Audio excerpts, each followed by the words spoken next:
চৰকাৰী ফালৰ পৰা আগন্তুক দিনত আৰু আমাৰ সন্মানীয় অধ্যক্ষ ছাৰে আমাক ক'লে কিবা এটা ভাল খবৰ আহি আছে, কথাটো মিছা নহয়।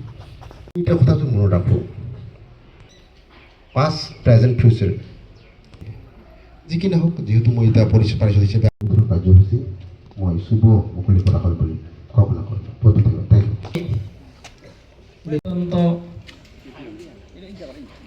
ফিউচাৰত আমি অলপ কামবিলাক ডিলে কৰি মানে মনত এটা ভাৱ লগাওঁ যাতে আমি মানে নেক্সট ইয়াৰ এনেকুৱা, কিন্তু নহয়, আমি মানে প্ৰেজেণ্টটো ভাল কৰিব লাগিব। আজিকালি কথা কৈ নাই এটা আৰু our past is like voice paper, our present is newspaper, our future is question paper. So you read and write very carefully. Vandana, acha,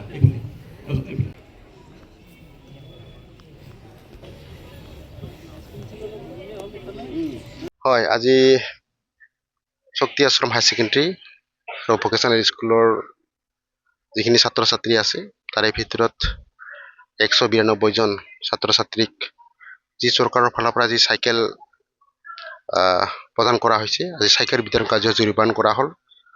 আৰু আজি ইয়াত 192জন ছাত্ৰ ছাত্ৰীক চাইকেল বিতৰণ মানে কাৰ্যসূচী ৰূপায়ণ কৰা হ'ল। আৰু শক্তি আশ্ৰম হায়াৰ ছেকেণ্ডেৰীখন যিহেতু এখন নামনি অসমৰ ভাল শিক্ষা অনুষ্ঠান, আৰু ইয়াত মই প্ৰাক্তন ছাত্ৰ হয়। আৰু আজি আমাৰ সন্মানীয় অধ্যক্ষ ছাৰে যোৱাকালি মোক আমন্ত্ৰণ কৰিলে। আজি এই আমন্ত্ৰণ মৰ্মে আজি চাইকেল বিতৰণ কাৰ্যসূচী আজি শুভ আৰম্ভণি কৰা হ'ল।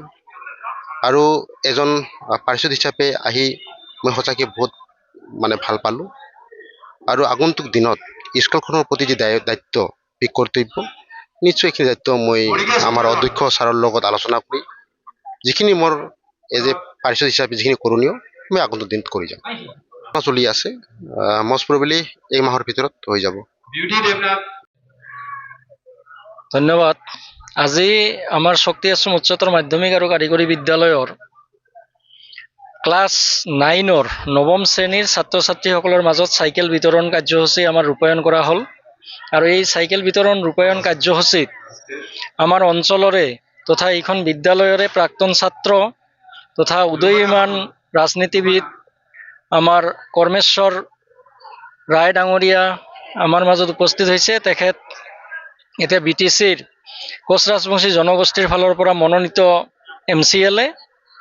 তেখেতে আজি চিফ গেষ্ট হিচাপে আমাৰ এই চাইকেল ডিষ্ট্ৰিবিউশ্যন কাৰ্যসূচীত অংশগ্ৰহণ কৰি তেখেতে ডিষ্ট্ৰিবিউশ্যন কৰিলে। তেখেতক আমাৰ ফালৰ পৰা ধন্যবাদ জনাইছোঁ। আৰু পৰৱৰ্তী সময়ত বিদ্যালয়ৰ কিছু অভাৱ অভিযোগৰ ফালে তেওঁলোকে যিখিনি পাৰে তেখেতসকলে যাতে সেইখিনি আমাৰ বিদ্যালয়ৰ অলপ পৰিকাঠামোটো উন্নয়নৰ ক্ষেত্ৰত যাতে অলপ গুৰুত্বপূৰ্ণ ভূমিকা লয়, সেইখিনিকো আশা কৰিছোঁ। ধন্যবাদ।